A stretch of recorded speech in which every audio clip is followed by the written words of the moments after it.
Somebody once told me the world is gonna roll me. Good morning, Green Canyon Wolves. Today is Tuesday, November 7th. And here are the announcements for today. As we continue celebrating our veterans and our freedoms this week, remember that tomorrow is Red, White, and Blue Day. And Thursday, we ask everyone to dress up in their Sunday best for the assembly to show respect and support for our veterans and active military service members.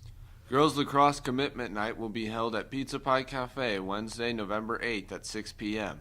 This is for all girls interested in playing for the spring season.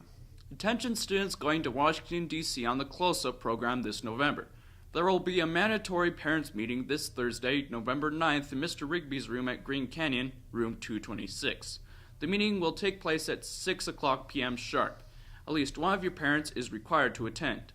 Please come with them if you can. For any questions, see Mr. Baldwin or Mr. Rigby. Let's turn some time over to the counseling department to tell us about the study skills group. Oh no! I failed the test again! Well, I didn't because I went to study skills last week. What? How do I sign up for that? You talked to Mrs. Dirtsani in the counseling office. Oh, cool! Yeah, and it's going to be held every Wednesday, first half of PAC. It starts November 15th and it goes through December 20th. Awesome! I'll have to sign up for it. That sounds awesome. Thanks, ladies. All Green Canyon Choir members, Anthem, Crescendo, Aurora, Mixed Choir, and Men's Choir. We are rehearsing for Veterans Day during the second half of PAC Hour today. Men's Choir will also meet quickly during the first 10 minutes of PAC Hour on Thursday this week. See you there. Green Canyon Debate competed at another tournament over the weekend and took first place in our classification and second overall. Conrad Ander and Ryan White were undefeated policy champions. Sophia Berkner was first place novice Congress champion. Brianne Corbridge was first place novice oratory champion. Way to go, Debate. Now let's turn the time over to the cast of Anne of Green Gables to tell us about their upcoming show. Did you hear? Did you hear? Tell me everything, my dear.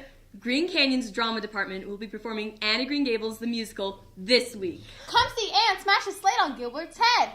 Come see all the techies do really cool stuff. We perform the 9th, 10th, and due to Sadie's, we have a special matinee that day, and we'll also be performing the 13th. So everybody come! It would be abominable if you didn't. Thanks all. The show sounds awesome. Attention Hope Squad members. Hope Squad will meet the first half of PAC Hour today. We will meet in the library presentation room located on the west end of the library.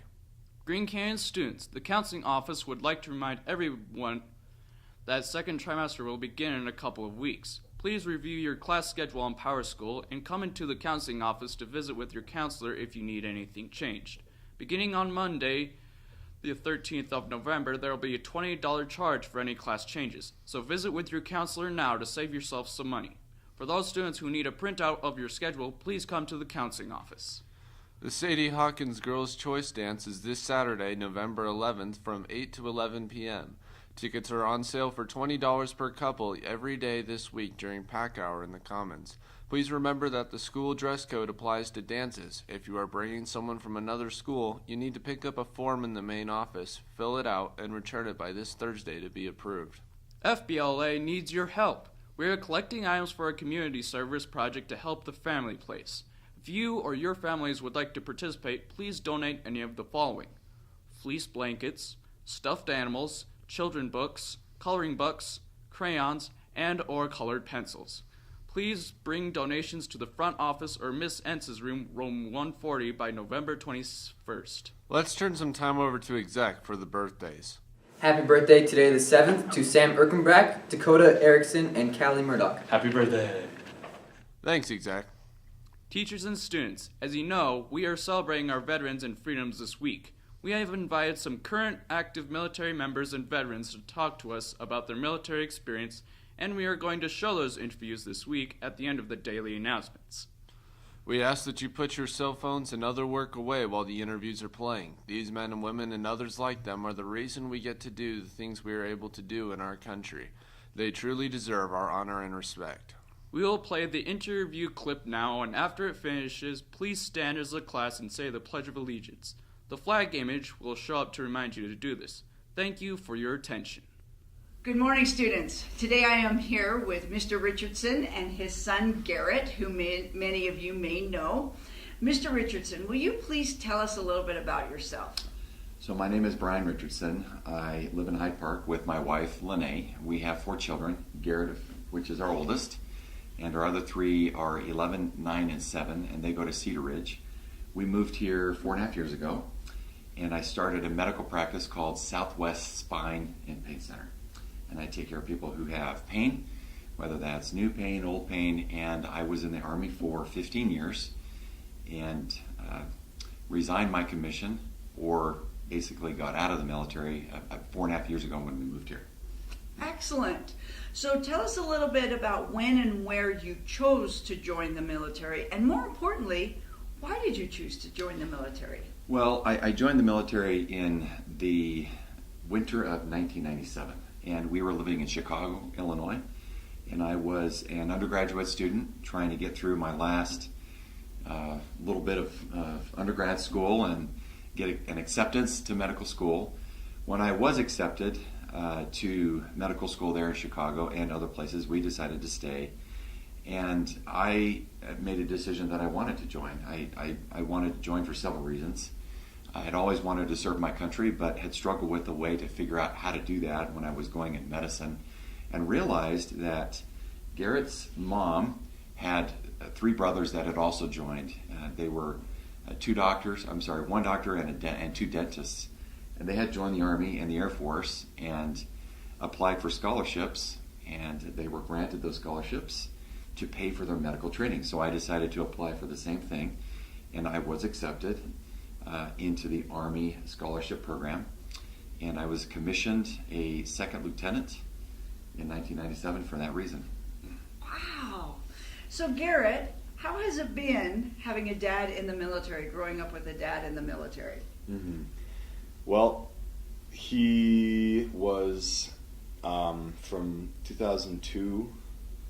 Yes, correct? Mm-hmm. In 2002, he was deployed for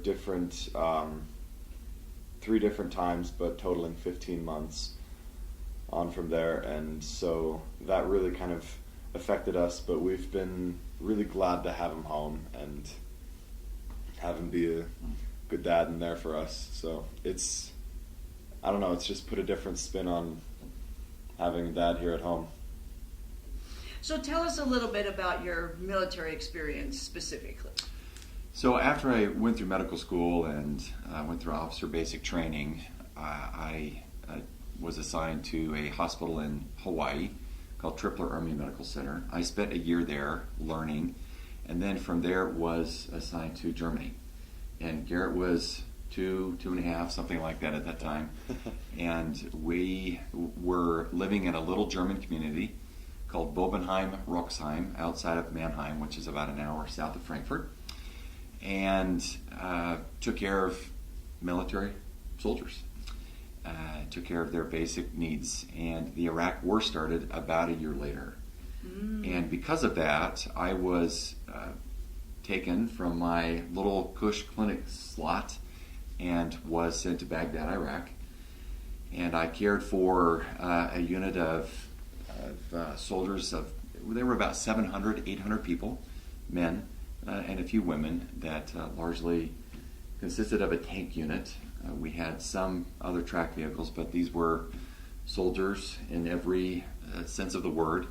I took care of them for 15 months, was their medical doctor. Wow, how interesting. So if you could tell the students anything, the students of Green Canyon, anything about military or anything like that, what would you tell them? I would say that for me, it was a pleasure to serve while I was on active duty, and it was a pleasure to serve when I got home from my deployment. I enjoyed everything about the Army. For me, it was much more than an opportunity to get scholarship money to pay for my education. I felt like I was actually serving my country in the best way that I could at that time.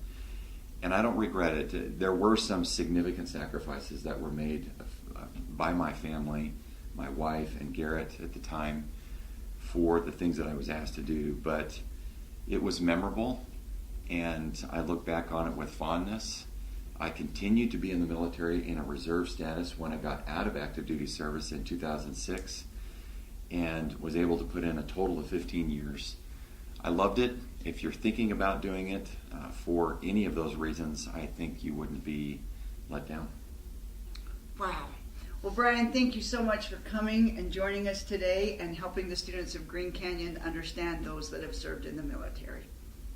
Thank you for having me. I appreciate it.